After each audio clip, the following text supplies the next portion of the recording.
Guys, maayong buntag sa tanan. Di ana po ko guys sa bukid karon kay syempre mosulit ta sa atong tinanom. Kanina't punuan palkata ni mga ka-Israel. Karong adlaw maghisgot una ta ni aning atong pagtanom palkata mga ka-Israel. Mingabot na ni og 7 ka tuig ang atong palkata. Kadtong nagsugod pa kog tanom ni ani, in taon kawa man tay kagasto, kita-kita ra ang naglampas. Kay aron makatanom ta og palkata. Nagantos kayo dako wakoy ikasul kay wakoy kwarta. Naningkamot ta og kanang paglampas sa atong kalubihan kanina area para magtanom ta og palkata. Kay ingon malagi nila na kung magtanom tag palkata na kahoy, makakwarta ta. Mo kayo namin suod sa akong unahuna ni atong panahona. Nagantos in town ko, bungay, lampas, tanom og palkata, aron pag-abot sa panahon na atay maani. Di ba? Mo na atong mindset, atong unahuna na puhon, makakwarta ta. Di nagyud magakos tungod sa kadako sa atong palkata. O,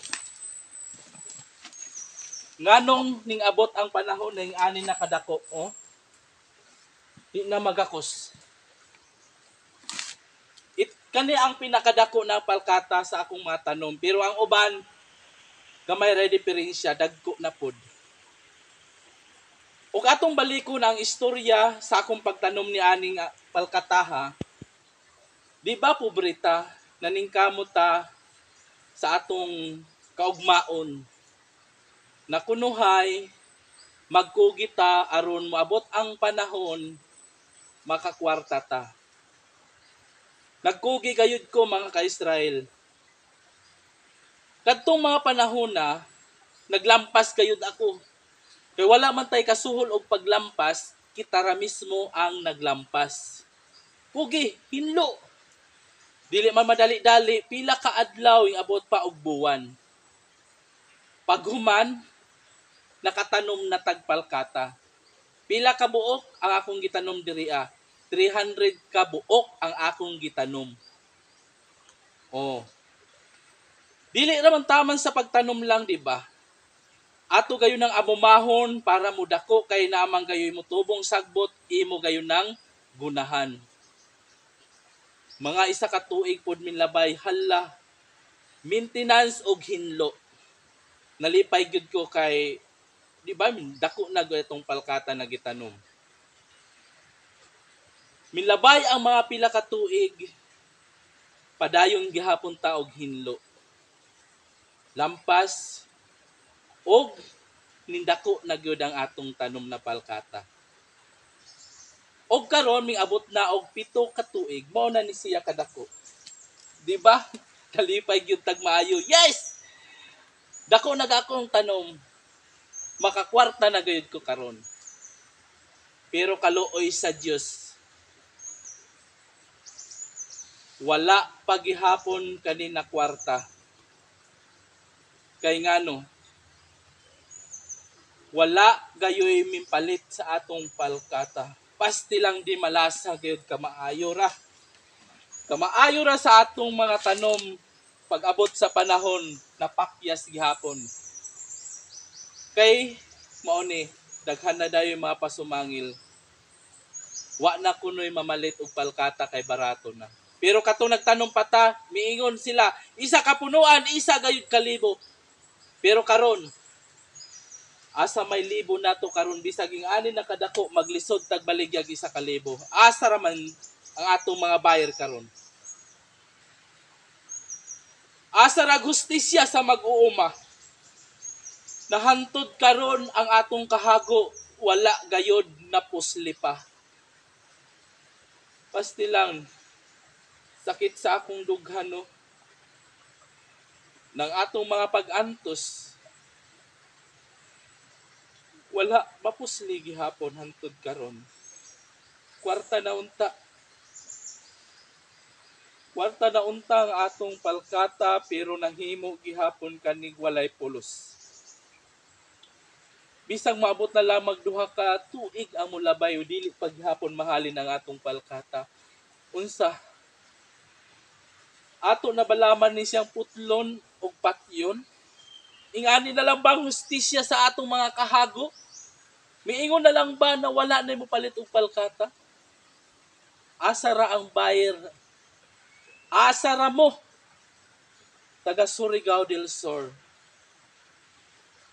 Nagpatabang ko sa inyo na mapalit na ning atong palkata kay 100 pieces ni kabuok. Mo ni ang pinakadako. Bisag 1,000 na lamang ang puno mga ka-Israel. Ang dagko. Ang gagmay bisag 500 na lamang. Wala gihapon gayud kani mahalin. Ang atong kitamnan og palkata kalubihan ni. Ang tao ng atong lubi wa nay bunga. Nasandaw na tungod sa atong tanom na palkata. Di ba? Kitang mga kabos, nag-antos gayud kita, naghago ta pero way bili kay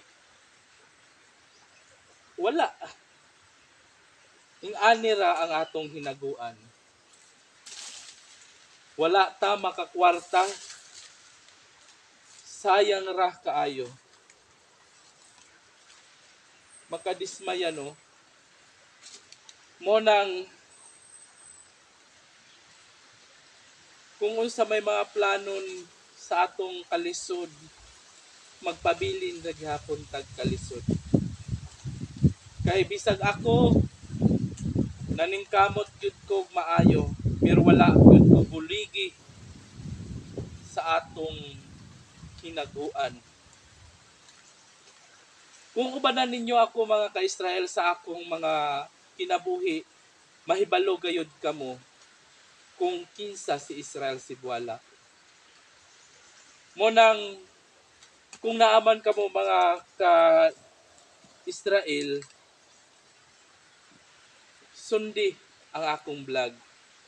Kaya akong i-vlog kaninyo ang kinabuhi isa usa ka mag-uuma. Nga akong ipakita sa inyo bisag na ayuta nagkalisod gihapon kita. Mo nang atong imulat sa mga katawhan ug kinsa man ang atong makakita niini. Bisag na ata lupa kung wala nato na siya matagay og pagtagad og maayo, maglisod gihapon ka. Mo nang laban lang gihapon. Ayaw ka surrender, ayaw ka undang, padayon lang gihapon. Bisag wa ta niini makakwarta, baka nagihapoy puruhan sa uban na pamaagi. Ako si Israel Cebuala, daghang salamat sa inyong tanan. Bye-bye mga ka-Israel.